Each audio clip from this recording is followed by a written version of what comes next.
అందరికీ నమస్కారం అండి. ఈ వీడియోలో శివుడు చేసిన లీల. ఒక నాగిని, ఒక నాగరాజు కథ. నాగిని ఆ పరమశివుణ్ణి కోరిన కోరిక శివుడు తీరుస్తాడా? ఒకవేళ ఆ కోరిక తీరుస్తే ఎటువంటి పరిణామాలకు దారితీస్తుంది అనేదే ఈ కథ. ఈ కథ వినడం వలన అనంతకోటి పుణ్యఫలమే కాకుండా పాపాలు నశించి సకల శుభాలు కలుగుతాయి. వీడియో చివరి వరకు చూడండి. నచ్చితే లైక్ చేయండి. ఒక పల్లెటూరిలో చాలా పురాతనమైన శివాలయం ఉంది. ఆ ఊరిలోని ప్రజలు శివాలయంలో ఉన్న శివుడు చాలా మహిమగల దేవుడని నమ్మేవారు.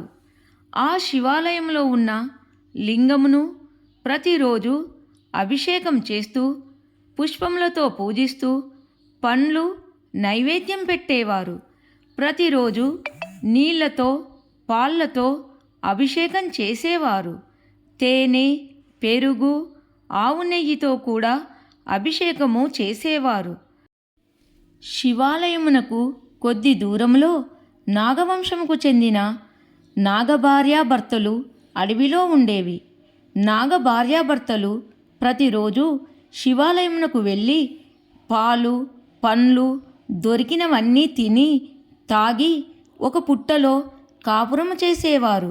చాలా సంతోషముగా జీవిస్తున్నారు. ఈ పాములు రోజు శివాలయమునకు వచ్చి పాలు, పండ్లు తాగిన విషయము ఆ ఊరి వారికి తెలియదు. తెలిస్తే ఆ విషయం వేరే విధంగా ఉండేది. ఒకనాడు ఆ పాములు మాట్లాడుకుంటూ అడవిలో వెళ్తున్నాయి. నాగరాజు అంటాడు, నువ్వు పుట్టలోనే ఉంటే నేను ప్రతిరోజు నీకు పాలు పండ్లు తెచ్చేవాడిని. నాగిని అంటాడు. అప్పుడు నాగిని అంటుంది, కాదు నాగరాజా అనగానే నాగరాజు అంటాడు, నేను ఒక్కడినే అడవిలో తిరుగుతూ ఉంటే ఎవరైనా చంపుతారు అని భయపడుతున్నావు కదా అంటాడు. అప్పుడు నాగరాణి అంటుంది, అవును నాగరాజా, మనము ఇలా రోజూ వెళ్తూ ఉంటే ఎవరైనా చూస్తే మనలను చంపుతారు. చూడనంత వరకు మనకు ఏమీ జరగదు. ఒకవేళ మనలో ఎవరైనా ప్రమాదం వస్తే ఒకరికి ఒకరు కాపాడుకోవచ్చు అని నేను మీ వెంట ప్రతిరోజు వస్తున్నాను అని అంటుంది భార్యపాము. అలా అనగానే నాగరాజు అంటాడు, నీ ప్రేమ నాకు రక్షణ కవచముగా ఉండగా నన్ను ఎవరు చంపుతారు నాగిని అంటాడు. ఇలా మాట్లాడుకుంటూ శివాలయం దగ్గరికి వస్తాయి ఆ భార్యాభర్తల పాములు. శివాలయంలో ఉన్న పాలను తాగుతాయి, పండ్లను తింటాయి, చాలా సంతోషపడతాయి.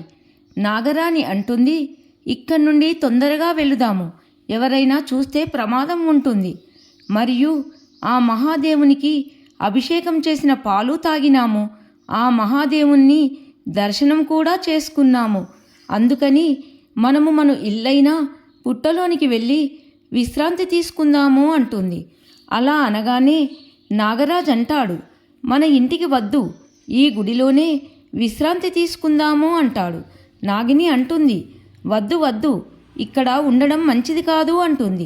మరియు రాత్రివేళ శివాలయం చుట్టూ అదృష్ట శక్తులు తిరుగుతాయట. ఒకవేళ అవి మనని చూస్తే మన దగ్గర శక్తులు ఉన్నాయని వాళ్ళు మనను ఇబ్బంది పెడతారు. నా మాట విను అని అంటుంది. ఇంతలోనే ఆ శివాలయములో అడుగుల చప్పుడు వినబడుతుంది. వెంటనే ఆ పాములు శివాలయము గోడలకు దాక్కుంటాయి. ద్వారం వైపు ఆ పాముల జంట చూస్తూ ఉంటాయి. అక్కడికి ఒక యువకుడు వస్తాడు. అతడు ఆ శివలింగాన్ని చూస్తూ ఇలా అంటాడు, ప్రతిరోజు రాత్రివేళ ఆ మహాదేవునికి అభిషేకం చేసిన పాలు పండ్లు పాములు తింటున్నాయని ఊరు వారంతా అనుకుంటున్నారు. కానీ నేను ప్రతిరోజు ఈ శివాలయముకు వస్తున్నాను, కానీ నాకు ఏ ఒక్కరోజు కూడా ఆ పాములు కనబడుటలేదు అని శివాలయం చుట్టూ తిరుగుతాడు. గోడకు అతుక్కున్న పాములు ముఖద్వారం వైపు చూస్తాయి. ఆ యువకుడు అక్కడే ఉంటాడు. నాగిని అంటుంది. ఈ యువకుడు ఇక్కడి నుండి వెళ్ళేటట్లు లేడు, ఎలా అనుకుంటూ ఉండగా ఆ యువకుడు అక్కడి నుండి వెళ్ళిపోతాడు. ఆ యువకుడు వెళ్ళగానే భార్యాభర్త పాములు అక్కడి నుండి తొందరగా పుట్టలోనికి వెళ్ళిపోతాయి. ఇప్పటి నుండి మనము రాత్రిపూట శివాలయమునకు జాగ్రత్తగా వెళ్ళాలి. మనము అభిషేకం చేసిన పాలు తాగుతున్నామని, ప్రసాదం తింటున్నామని ఊరంతా తెలిసింది అని ఆ యువకుడు అన్నాడు. కావున మనను ఎవరైనా చూశారా అని నాగరాజు పామును అడుగుతుంది. ఆ పాము అంటుంది, లేదు, మనని ఎవరూ చూడలేదు, చూసినట్లయితే మనలను పట్టుకునేవారు అంటాడు. నువ్వు భయపడకు, మనకు ఏమీ కాదు అని మాట్లాడుతూ నిద్రలోనికి జారుకుంటారు. తర్వాత రోజు భార్యపాముకు చాలా జ్వరం వస్తుంది. అందుకని భర్త పాము శివాలయమునకు వెళ్ళి దండం పెట్టుకొని విభూది బొట్టు తెద్దామని శివాలయమునకు ఎవ్వరూ చూడకుండా భర్త పాము వెళ్ళుతుంది. శివునికి దండం పెట్టి విభూది తీసుకొని వస్తుంటుంది భర్త పాము. అప్పుడే ఆ రోజు వచ్చిన యువకుడు పామును చూసి చాలా సంతోషపడతాడు. ఇన్ని రోజుల నుండి నేను పామును చూడాలని అనే కోరిక తీరింది. ఈ పాము దగ్గర చాలా మహాశక్తులు ఉంటాయి. అందుకని ఈ పామును బంధించి శక్తులు తీసుకొని నాగమణిని కూడా తీసుకోవాలి అనుకుంటూ శివలింగం దగ్గర ఉన్న పాము దగ్గరికి వస్తాడు. భర్త పాము ఆ యువకుడిని తప్పించుకొని వస్తుండగా ఆ యువకుడు పామును కొట్టగా ఆ పాముకు గాయమవుతుంది. వెంటనే భర్త పాము గాయం వలన చనిపోతుంది. పుట్టలో ఉన్న భార్యపాము పుట్టలో తన భర్త పాము లేకపోవడం చూసి కొంచెం ఓపిక తెచ్చుకొని శివాలయం వైపు వెళ్ళుతుంది. అక్కడ కొద్ది దూరంలో భర్త పాము చనిపోయి ఉండడం చూస్తుంది. దానికి చాలా కోపం వస్తుంది. బుసలు కొడుతూ ఆ యువకుణ్ణి చంపాలని చూస్తుంది. అప్పుడు ఆ మహాదేవుడు ప్రత్యక్షమై, నాగిని, నీవు ఆ యువకునిని చంపవద్దు, అతడు నా అంశలో జన్మించాడు. అప్పుడు నాగిని శివునితో అంటుంది, పరమేశ్వర, మరి నేను నా భర్త ఎలాగా అనగానే శివుడు ఆ యువకునికి తగిన శిక్ష కాలమే వేస్తుంది. తప్పు చేసిన వారు తప్పకుండా శిక్ష అనుభవిస్తారు. నీ భర్త నాలో ఐక్యమైనాడు, కావున నీవు బాధపడకు అని చెప్పి అదృశ్యమైనాడు శివుడు. శివునిని నాగిని ప్రతిరోజు పూజిస్తుంది. తాను చాలా బాధపడుతుంది. ఓ నాగరాజా, నన్ను ఒంటరిదానిని చేసి వెళ్ళిపోయావు. నువ్వు మాత్రము ఆ శివునిలో ఐక్యమైనావు. నా పరిస్థితి ఏమిటి? నేను ఎలా ఉండగలను అని చాలా ఏడుస్తుంది. అప్పుడు భర్తపాము ప్రత్యక్షమవుతుంది. నాగిని పాము భర్తపామును చూసి చాలా సంతోషపడుతుంది. నాగరాజా, నా కోసం వచ్చావా అనగానే, అవును, నీకోసమే వచ్చాను. నీవు నన్ను తలుచుకుంటూ బాధపడుతున్నావు కదా, అందుకని వచ్చాను అనగానే భార్యపాము అంటుంది, అవును, నేను లేకుండా నీవు ఉండలేవు, నువ్వు లేకుండా నేను ఉండలేను, నాకు తెలుసు అని ఏడుస్తుంది. మనము ఎల్లప్పుడూ కలిసి ఉండాలి. నీవు బాధపడుతున్నావని నేను వచ్చాను. కొద్దిసేపు మాట్లాడి వెళ్ళిపోతాను అని భర్తపాము అనగానే భార్యపాము, వెళ్ళిపోతావా? మళ్ళీ వెళ్ళిపోతావా? శాశ్వతంగా నా దగ్గర ఉండలేవా అంటుంది. నేను ఎలా వస్తాను నాగిని? నేను చనిపోయాను. ఆ మహాదేవుడు నన్ను తనలో కలుపుకున్నాడు. నేను ఇప్పుడు ఆత్మను. నన్ను నీవు చూస్తున్నావు కానీ తాకలేవు, మాట్లాడుతావు కానీ నన్ను ప్రేమగా తాకలేవు నాగిని అనగానే భార్యపాము, నాకు అలా వద్దు, శాశ్వతంగా నువ్వే కావాలి, ప్రాణముతో కావాలి, నేను ఆ మహాదేవునిని అడుగుతాను అంటుంది. ఇలా అనగానే భర్తపాము మాయమవుతుంది. చాలా కోపంగా భార్యపాము పుట్టలో నుండి బయటకి వచ్చి శివాలయం వైపు వెళుతూ, నా భర్త లేనిది నేను ఉండలేను, నేనెలాగైనా శివునిని వేడుకుంటాను, నా భర్తను బ్రతికించుమని అనుకుంటూ శివుని దగ్గరికి వచ్చి శివునిని వేడుకుంటుంది. మహాదేవ, నేను నా భర్త లేనిది ఉండలేను, మీరు మాత్రము పార్వతీదేవి లేకుండా ఉండగలరా? చెప్పండి స్వామి, చెప్పండి అని చాలా వేడుకుంటుంది. ఆ లింగము ఏమీ మాట్లాడడం లేదు. అంటే మీరు ఏమీ మాట్లాడడం లేదు, మౌనము అంగీకారం కాదా అని అంటుంది. ఏడుస్తూ ఉంటుంది. అప్పుడు శివలింగం వెనుక వైపు నుండి ఒక కాంతి వస్తుంది. కాంతి అంటుంది, భర్త లేనిది నీవు ఉండలేవు. నిజమే, కానీ ఏ ప్రాణికైనా జననము మరణము ఉంటుంది. ఈ విషయం నీకు కూడా తెలుసు నాగిని అనగానే, దేవా, ఎన్ని తెలిసినా తోడు లేనిది చాలా కష్టం. అందుకని నా భర్త తోడును నాకు ప్రసాదించండి అని అనగానే ఆ శివుడు, ఇది సులభము కాదు. నువ్వు అడగగానే నేను ఇవ్వడానికి నువ్వు అంటాడు. అనగానే నాగిని అంటుంది, ఏమిటి పరమాత్మ నువ్వు అని అంటే అర్థము అనగానే శివుడు, నేను చెప్పలేను. ఈ విషయము నీకు నీవు తెలుసుకోవలసినది. నువ్వు అది తెలుసుకొని చేస్తే ఆ మహాదేవుని కరుణాకటాక్షము కలుగుతుంది. అప్పుడు నీ భర్త నీకు దక్కుతాడు అనగానే నాగిని శివునిని తలుచుకుంటూ తన తలను శివలింగమునకు కొట్టుకుంటుంది. శివ శివ మహాదేవ అని అనుకుంటూ తన తలను కొట్టుకోగానే రక్తము శివునిపై పడుతుంది. అలా పడగానే కాంతి ఎర్రగా మారుతుంది. చూడు నాగిని, నీ భర్త నీకు మళ్ళీ కావాలంటే నువ్వు 4 సోమవారాలు శివపూజ చేయాలి. 4వ రోజు శివుడు ప్రత్యక్షమై నీ భర్తను పొందే మార్గము చెబుతాడు అని చెప్పి కాంతి మాయమవుతుంది. నాగిని దండం పెట్టుకొని తన పుట్ట దగ్గరకు వస్తుంది. తన భర్తను గుర్తు చేసుకుంటూ ఉంటుంది. మొదటి సోమవారము వస్తుంది. నాగిని నిష్టగా పుట్టలో నుండి బయటకు వచ్చి పువ్వులను తీసుకొని శివలింగం దగ్గరికి వస్తుంది. శివునిపై పువ్వులను పెట్టి నమస్కరిస్తుంది. అలా 3 సోమవారాలు చేస్తుంది. 4వ సోమవారం రానే వస్తుంది. పువ్వులు శివలింగంపై పెట్టి శివునిని చూస్తుంది. నమస్కారం చేస్తుంది.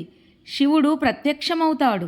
నాగిని అంటుంది, ఇన్నాళ్లకు నాపై దయగలిగిందా దేవా అనగానే శివుడు అంటాడు, తండ్రికి పిల్లల మీద ఎప్పుడైనా ప్రేమే ఉంటుంది, కోపం ఎందుకుంటుంది? మొదలు నీ బాధ ఏమిటో చెప్పుమని నాగిని అంటాడు. నాగిని పాము శివునితో, దేవా, నా భర్త లేకుండా నేను ఉండలేను, నా భర్తను ప్రసాదించుమని అంటుంది. అప్పుడు శివుడు నాగినికి ఇలా చెబుతాడు, నేను చెప్పినట్టు చెయ్యు అంటాడు. నాగిని అంటుంది, మీరు చెప్పినట్టు చేస్తే నా భర్త బతికి వస్తాడా, తిరిగి వస్తాడా దేవా అంటుంది. ఉత్తరం దిక్కున పర్వతంపై ఒక మహర్షి ఉంటాడు. అతనిని నువ్వు కలువు నాగిని అనగానే నా భర్త బ్రతికి వస్తాడా అంటుంది. అన్ని విషయాలలో తొందరపడకు, నేను చెప్పింది చెయ్యు, మొదలు నువ్వు ఇక్కడి నుండి వెళ్ళు అంటాడు ఆ పరమశివుడు. సరే పరమేశ్వర, నీవు చెప్పినట్లు వెళ్ళి ఆ మహర్షిని కలుస్తాను అనగానే శివుడు అదృశ్యమవుతాడు. భార్యపాము నాగిని ఉత్తరాన ఉన్న పర్వతం వైపు వెళ్ళుతుంది. పరమశివుడు కలువమన్నాడు అన్న విషయము మహర్షికి చెప్పి, నా భర్త ప్రాణాలను కాపాడుకోవాలి, మళ్ళీ మేము సంతోషముగా ఉండాలి, నా భర్తతో జీవించాలి అనుకుంటూ చాలా వేగంగా వెళుతుంది. కైలాసములో పార్వతీ పరమేశ్వరుడు నాగిని గురించి మాట్లాడుకుంటున్నారు. పార్వతి అంటుంది, ఓ మహాదేవ, నాగిని పాముకు ఉత్తరాన ఉన్న మహర్షిని కలువమని అన్నారు. బాగానే ఉంది, కానీ ఉత్తరాన చాలా పర్వతాలు ఉన్నాయి. ఏ పర్వతమో నాగినికి మీరు చెప్పలేదు అంటుంది.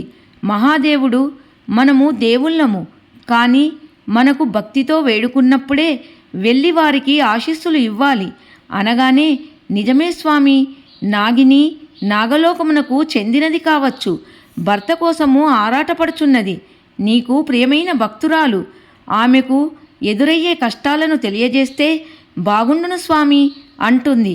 శివుడు అంటాడు, నాగిని అడగగానే ఆమె భర్తను బ్రతికించుకునే మార్గం చెప్పాను కదా అనగానే పార్వతి అంటుంది, నా పుత్రుడు వినాయకుడు నా దగ్గరికి వచ్చి అన్నం పెట్టుమనగానే ప్లేటు పెట్టి అన్నీ వడ్డిస్తాను, ఒక కంచం పెట్టను గదా అనగానే నాకు అర్థమయ్యింది, ఇది ప్రకృతి ధర్మము అనగానే పార్వతి అంటుంది, మహాదేవ, భార్య పామును చూస్తే నాకు పాపము అనిపిస్తుంది. అది వెళ్ళే దారిలో దానికి ఎన్నో కష్టాలు ఎదురవుతాయి, ఎలా ఎదుర్కొంటుంది అని శివునితో చెప్పి బాధపడుతుంది పార్వతి. ఇలా ఉండగా అక్కడ భార్య పాము వెళ్తూ ఉంటుంది. దానికి చెట్టు కింద కూర్చొని ఏడుస్తున్న పాప కనబడుతుంది. కానీ నాగిని అదేమీ పట్టించుకోకుండా తొందరగా భర్త పామును రక్షించుకోవాలి అని వెళ్ళుచూ ఉన్నది. ఆ పాప నాగిని చూసి సహాయం చేయుమని అడుగుదాము అని నాగిని వైపు అడ్డంగా నిలబడుతుంది. నాగిని పాము అంటుంది, నాకు అడ్డముగా లేవు, నేను ఒక పని మీద తొందరగా వెళ్ళాలి, నువ్వు ఇక్కడి నుండి వెళ్ళు అనగానే ఆ పాప, నాగిని తల్లి, నీవు నాకు ఒక సహాయం చెయ్యాలి. మా అమ్మా నాన్న చాలా అనారోగ్యంతో బాధపడుతున్నారు, వాళ్ళను కాపాడు తల్లి అంటుంది.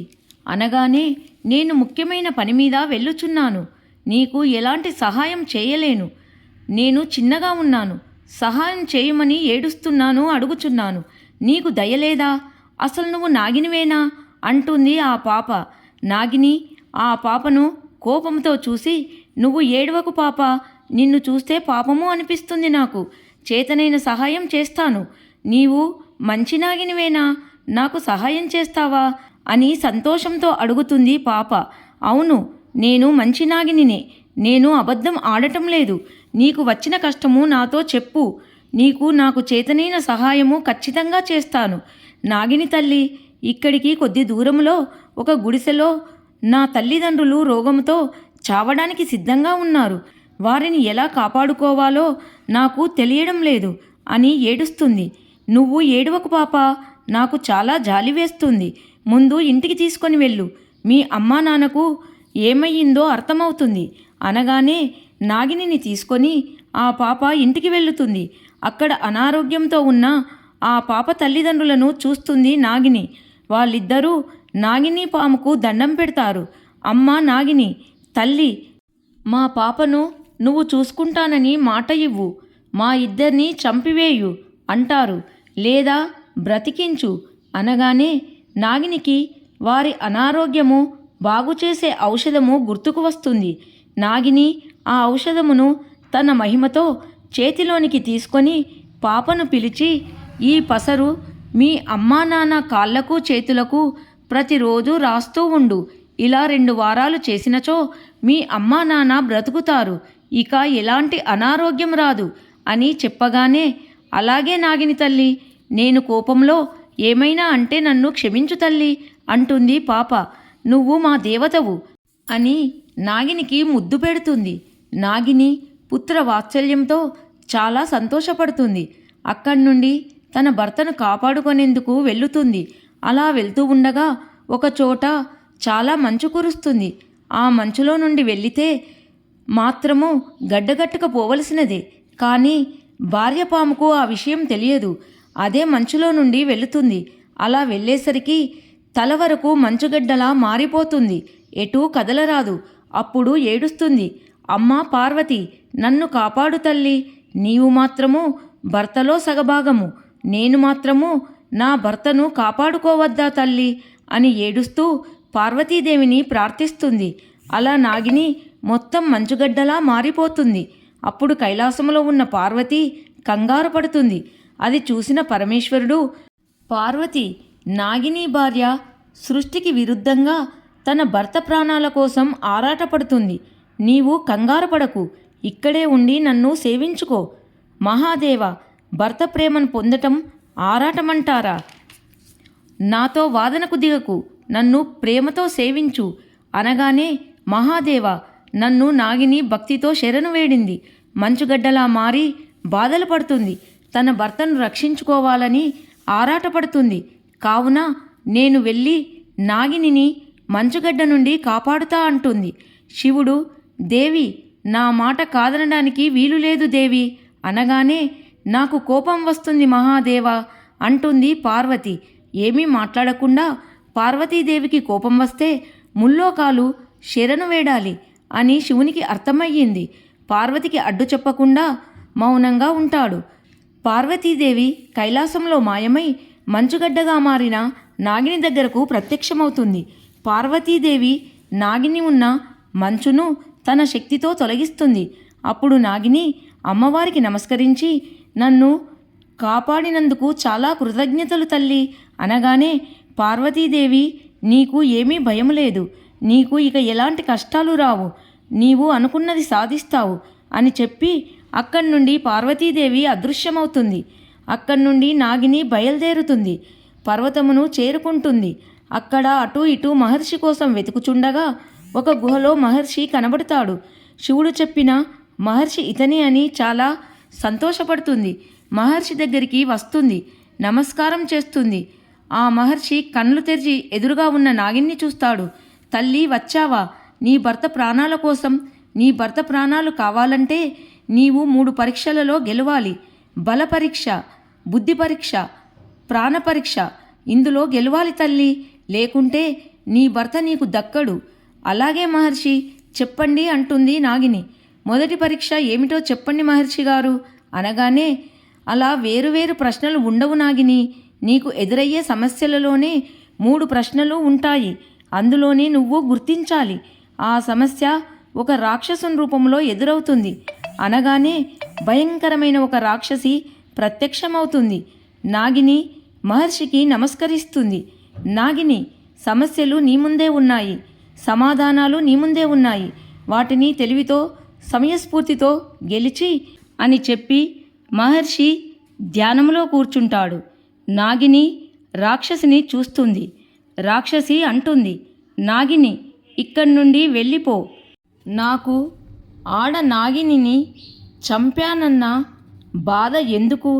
నాగలోకం నుండి వచ్చి నా చేతిలో చావడం ఎందుకు అనగానే నాగిని వాణిని పట్టించుకోకుండా, ప్రాణపరీక్ష అంటే ప్రాణాలకు తెగించి, బుద్ధి పరీక్ష అంటే తెలివితో, బల పరీక్ష అంటే బలముతో, ఓహో నా ప్రాణాలను తెగించి బలము ఉపయోగించాలి అన్నమాట. చాలా సంతోషముతో, ఏమిటి నీవు ఇక్కడే ఉన్నావా, పారిపోలేదా అని రాక్షసిని అంటుంది. రాక్షసి నాగకన్యతో, నేను పారిపోవడానికి నువ్వు 5 తలల పామువా లేక విషకన్యవా అనగానే నాగిని, నేను ఏదో ఒకటి, నువ్వు గుప్పిట్లో ప్రాణం పెట్టుకొని వెళ్ళిపో. రాక్షసి నన్ను చూసి నీవు భయపడుతున్నావా అని నవ్వుతుంది నాగిని. నేను ఒక నాగినిని, నీవు భయపడితే నీకు బ్రతుకు ఉంటుంది, లేకుంటే నువ్వే ఉండవు అంటుంది. నాగిని రాక్షసి పైనుండి క్రింది దాకా పరిశీలనగా చూస్తుంది. అలా చూడగా రాక్షసి గుండెపై ఒక పచ్చబొట్టు కనిపిస్తుంది. వెంటనే నాగిని గాలిలోనికి ఎగిరి గట్టిగా రాక్షసి తలపై కొడుతుంది. రాక్షసి కింద పడిపోతుంది. ఆలస్యం చేయకుండా నాగిని రాక్షసి గుండె మీద ఉన్న పచ్చబొట్టుపై బలంగా కొడుతుంది. వెంటనే రాక్షసి ప్రాణాలు విడిచిపెడుతుంది, మాయమవుతుంది. గాలిలో ఒక కలశం ప్రత్యక్షమవుతుంది. నాగిని దానిని చూసి చాలా సంతోషపడుతుంది. అప్పుడు మహర్షి నాగినితో, నాగిని, ఆ కలశంలోని అమృత జలము నీ భర్త పాము ప్రాణం వదిలిన చోట చల్లు అనగానే నాగిని, అలాగే స్వామి అని కలశాన్ని తీసుకొని అక్కడి నుండి బయలుదేరుతుంది. చాలా సంతోషంగా తన భర్త పాము ప్రాణం వదిలిన చోటికి బయలుదేరుతుంది. నాకు చెప్పలేనంత సంతోషంగా ఉంది, నా భర్తను బ్రతికించుకొని సంతోషంగా ఉండవచ్చు అని అనుకుంటూ ముందుకు వెళ్ళుతుంది నాగిని. తెలియదేమో నాగినికి అందరము శివుడు ఆడించే బొమ్మలమని, ఆయన ఆధీనంలో ఉంటామని. కైలాసంలో ఉన్న ఒక రాక్షసుడు నవ్వు వినిపిస్తుంది. ఆ నవ్వుతో భూలోకము, కైలాసము, బ్రహ్మలోకము, వైకుంఠము క్షణం పాటు అదిరిపడి మళ్ళీ మామూలుగా అయిపోతుంది. అంతగా నవ్వుతున్న శివుని దగ్గరికి పార్వతీదేవి కంగారుగా వస్తుంది. ఎందుకు స్వామి అలా ఉన్నారు అని పార్వతీదేవి అనగానే మహాదేవుడు నాగిని అమృత కలశం తీసుకొని తన భర్తను బ్రతికించుకునేందుకు వస్తుంది. ఇది చాలా సంతోషకరమైన విషయం కాదా అనగా మహాదేవుడు అంటాడు, అది కాదు పార్వతి, ఆ అమృత కలశము నాగిని క్రింద పెట్టినచో తన భర్తను కాపాడుకోలేదు అని చెప్పి పరమశివుడు అక్కడి నుండి మాయమవుతాడు. పార్వతీదేవి ఆశ్చర్యంగా అలాగే చూస్తుండిపోతుంది. పరమశివుడు ఒక మాంత్రికునిగా మారి నాగినికి అడ్డుగా నిలబడతాడు. నాగిని మాంత్రికుణ్ణి చూస్తుంది. మాంత్రికుడు, బల నాగిని బల, సాధ్యం కాదు అనుకున్నది నువ్వు సాధ్యం చేశావు. అమృత భాండాన్ని సంపాదించావు. నాకు చాలా సంతోషంగా ఉన్నది. ఆ అమృత భాండాన్ని నాకు ఇచ్చి నువ్వు ఇక్కడి నుండి వెళ్ళిపో అంటాడు. మాంత్రికుడు చెప్పిన మాటలు విని నాగిని అమృత భాండాన్ని చాలా గట్టిగా పట్టుకుంటుంది. మాంత్రికుడు భయపెడుతూ కలశాన్ని ఇవ్వుమని అంటాడు. అప్పుడు నాగిని అంటుంది, ఈ కలశాన్ని నీకు ఇవ్వను. నేను ప్రాణాలు ప్రణముగా పెట్టి దీనిని సంపాదించాను. నేను సుఖముగా నా భర్త ప్రాణాలు కాపాడి సంతోషంగా ఉండాలని దీనిని సంపాదించాను అనగానే మాంత్రికుడు చాలా కోపంతో, నా శక్తులు నీకు తెలియవా? నేను కోపగించానంటే అనగానే నాగిని భార్యపాము చాలా భయపడుతుంది. అమ్మా ఓ పార్వతీదేవి, ఏమిటి నాకు ఈ కష్టాలు? నేను ఎంతో కష్టపడి ఈ అమృత భాండాన్ని సంపాదించాను. ఈ మాంత్రికుణ్ణి చూస్తే నాకు చాలా భయంగా ఉంది తల్లి. నాకు ఈ మాంత్రికుణ్ణి ఎదుర్కొనే శక్తిని ఇవ్వు అమ్మా అని ఏడుస్తూ వేడుకుంటుంది. అలా వేడుకోగానే కైలాసంలో ఉన్న పార్వతి అక్కడి నుండి వెళ్ళిపోతూ ఉండగా పార్వతీదేవి చుట్టూ ఒక మెరుపు వలయం ఏర్పడుతుంది. దాని నుండి బయటకు రాలేకపోతుంది. శక్తులు పనిచేయడం లేదు. మహాదేవ, పరమేశ్వర, ఏమిటి స్వామి ఇది అనగానే అక్కడ మాంత్రికుని రూపంలో ఉన్న శివుడు, నీవు పార్వతీదేవిని ప్రార్థించినా, పార్వతీదేవి వచ్చినా, ఆ పరమశివుడు వచ్చినా నా నుండి ఎవ్వరూ నిన్ను కాపాడలేరు. కావున అమృత జలాన్ని నాకు ఇవ్వు నాగిని అనగా, మాంత్రిక, నేను దీనిని ఇవ్వలేను. నేను నా భర్తను కాపాడుకోలేకపోయినా, నా ప్రాణాలు పోయినా, నా ప్రాణం ఉన్నంత వరకు పోరాడుతాను అని చెప్పి భయపడుతుంది. వెంటనే నాగినికి ఒక ఆలోచన వస్తుంది. నా దగ్గర అమృతభాండం ఉన్నది కాబట్టి నా ప్రాణం పోదు. మాంత్రికుడు నన్ను భయపెట్టినా దీనిని తీసుకోవాలని అనుకుంటున్నాడు అని తనను కోపంగా చూస్తున్న మాంత్రికుని వైపు చూస్తుంది. కోపముగా ఆ అమృత భాండాన్ని ఇవ్వు అనగానే, నేను ఇవ్వను, నీ ఇష్టమున్నది చేసుకో అంటుంది నాగిని. అమృత భాండాన్ని పట్టుకొని ముందుకు వెళ్తున్నది. మాంత్రికుడు అనుకుంటాడు, అమృత జలము ఉన్నంత వరకు తనను నేను ఏమీ చేయలేనని అర్థం అయినట్లుంది నాగినికి. కానీ మాంత్రికుడు వదలకుండా గాలిలో ఎగురుతూ వెళ్తూ ఉంటే ఒక గుడిసె కనబడుతుంది. ఆ గుడిసెలో మనమరాలితో ఒక ముసలమ్మ ఉంటుంది. ముసలమ్మ మంచంపై పడుకుంటుంది. పాప బయట ఆడుకుంటుంది. మాంత్రికుడు వారి గుడిసెకు నిప్పు పెడతాడు. బయట ఉన్న ఆ పాప మా అమ్మమ్మను కాపాడమని ఏడుస్తుంది.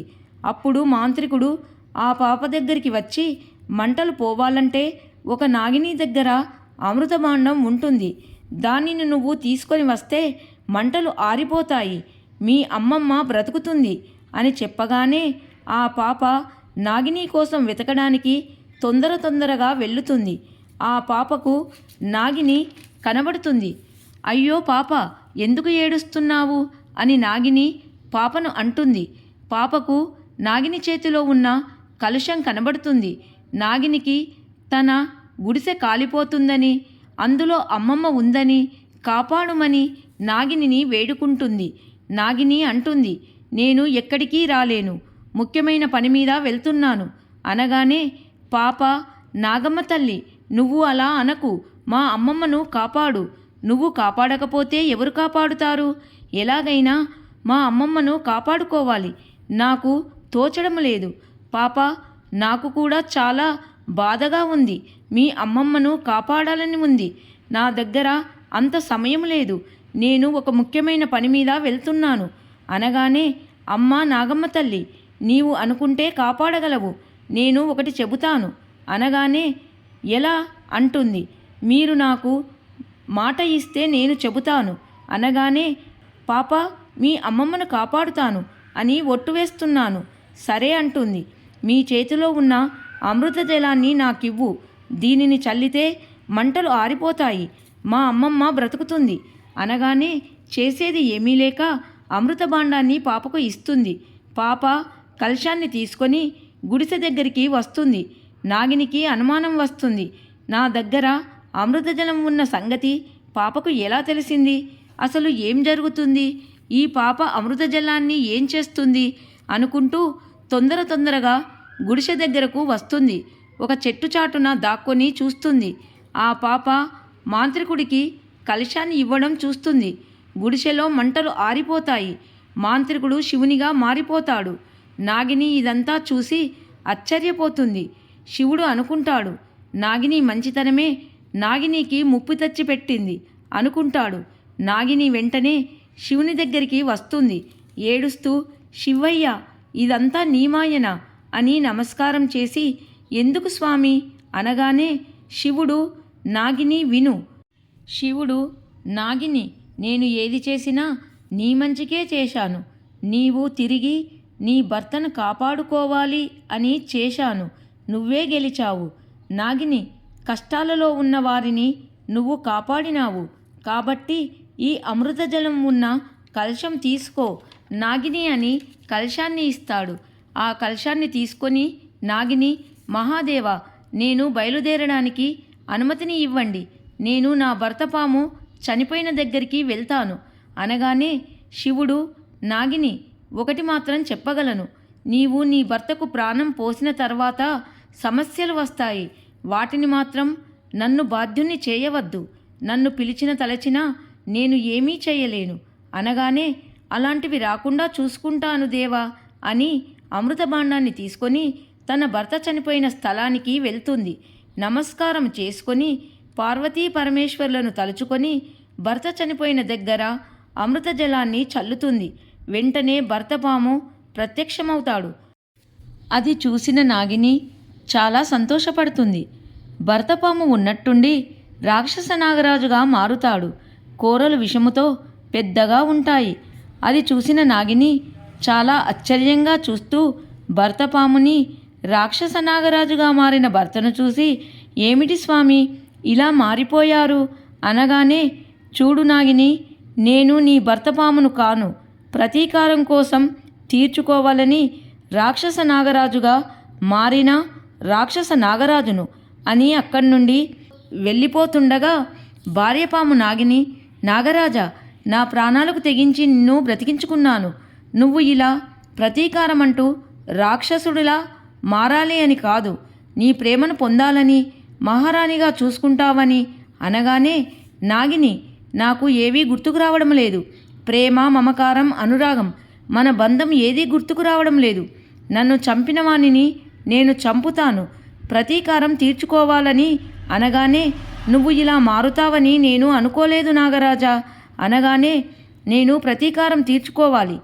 నన్ను బ్రతికించడం కోసం నీవు ఎన్ని కష్టాలు పడ్డావో నేను అర్థం చేసుకోగలను.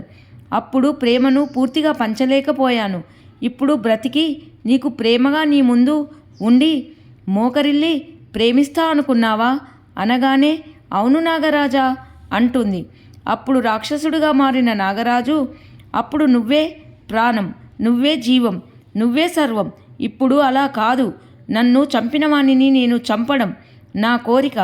ఆ శివుడు ఆలకించాడు, మరలా నీ ద్వారా బ్రతికించాడు. నేను వెళ్ళి వాణిని చంపి నా పగ తీర్చుకుంటాను. చావు అంటే ఏమిటో చూపిస్తాను అని చెప్పి రాక్షస నాగరాజు నాగరాణిని దాటి ముందుకు వెళ్ళాడు. ఏడుస్తున్న నాగినికి మహాదేవుడు చెప్పిన మాటలు గుర్తుకు వస్తాయి. ఆమె శివలింగానికి గుద్దుకొని రక్తాన్ని చిందించినప్పుడు శివుడు చెప్పిన మాటలు గుర్తుకు వస్తాయి. తన భర్తను బ్రతికించుమన్నప్పుడు శివుడు చెప్పిన మాటలు, నాగిని, ఇది సృష్టికి విరుద్ధము. చాలా అనర్థాలు జరుగుతాయి. నీకు తెలియదు. నీ భర్తను నువ్వు కావాలని కోరుకుంటున్నావు, కానీ నీ భర్త ఏమి కోరుకుంటున్నాడో నీకు తెలియదు అని శివుడు అన్న మాటలు గుర్తుకు వస్తాయి. ఇది ఇలా ఉండగా నాగరాజు తనను చంపిన ఆ యువకుని ఇంటికి వస్తాడు. అతని ఇంటికి వెళ్ళి అంతటా చూస్తాడు, కానీ అక్కడ ఆ యువకుడు కనిపించడు. నాగరాజు కోపంతో బయటకు వస్తాడు. అప్పుడే నాగరాజును చంపిన యువకుడు బయటకు వస్తాడు. ఆ యువకుడు రాక్షసరాజును చూసి అక్కడి నుండి పరుగులు తీస్తాడు. కోపంతో, ఆగు, నిన్ను చంపడానికే నేను మళ్ళీ పుట్టాను. ఆగు, నిన్ను చంపితే నా ప్రతీకారం తీరుతుంది. ఎలాగైనా నిన్ను ఈరోజు చంపుతాను అని ఆ యువకుని దగ్గరికి వెళ్తుంటాడు. చెట్టు దగ్గర దాక్కొని చూస్తున్న నాగినికి అంతా విషయము అర్థమవుతుంది. అయ్యో దేవుడా అంటూ శివాలయంకు వెళ్ళి ఆ శివుణ్ణి అడగాలి. ఆ యువకుణ్ణి చంపిన తర్వాత మరలా మంచిగా అవుతాడా లేక రాక్షస రాజులాగే ఉండిపోతాడా అని అడగాలి అని శివాలయమునకు వెళ్తుంది. ఆ యువకుడు అనుకుంటాడు, నేను ఆ రోజు చంపిన పామే కావచ్చు, పగపట్టింది, నన్ను వెంబడిస్తుంది, నేను తొందరగా శివాలయం దగ్గరికి వెళ్తాను అనుకుంటూ ఉండగానే రాక్షస నాగరాజు ఆ యువకుణ్ణి కాటువేసి చంపివేశాడు. ఆ యువకుడు చనిపోయాడు. కానీ రాక్షస నాగరాజు అలాగే ఉండిపోయాడు. నాగిని శివాలయంకు వెళ్ళి, మహాదేవ, నీ దర్శనం ఇవ్వు తండ్రి. ఆనాడు మీరు చెప్పిన మాటలు వినకుండా నా భర్త పామును కాపాడుకున్నాను, కానీ ఫలితం లేకుండా పోయింది. నన్ను క్షమించు, కరుణించు, దర్శనము ఇవ్వుమని ఏడుస్తుంది. ఆ పరమేశ్వరుడు ప్రత్యక్షమవుతాడు. నాగిని అంటుంది, నన్ను క్షమించు మహాదేవ, ఇప్పుడు మీకు ఏది అనిపిస్తే అది చేయండి. నేను బ్రతికున్నది నా భర్త పాము అనుకున్నాను, కానీ ఇలా ప్రతీకారంతో రాక్షస నాగరాజుగా మారిపోయి చంపుతాడు అని నేను అనుకోలేదు అనగానే శివుడు, జనన మరణాలు తప్పనిసరిగా ఉంటాయి. మరలా జన్మించాలన్నా మరణించాలన్నా వికృతికి అవకాశం ఇచ్చిన వాళ్ళము అవుతాము. వినాశనానికి దారితీస్తుంది. అందుకని రాక్షస నాగరాజును నాలో ఐక్యం చేసుకుంటాను. నీవు ఒక్కదానివే బ్రతకవలసి వస్తుంది అనగానే సరే మహాదేవా అంటుంది. శివుడు రాక్షస నాగరాజును తనలో కలిపేసుకుంటాడు. భార్య నాగిని విధవ నాగినిగా జీవిస్తుంటుంది. వీడియో నచ్చితే లైక్ చేయండి, సబ్స్క్రైబ్ చేయండి. అందరికీ ధన్యవాదములు.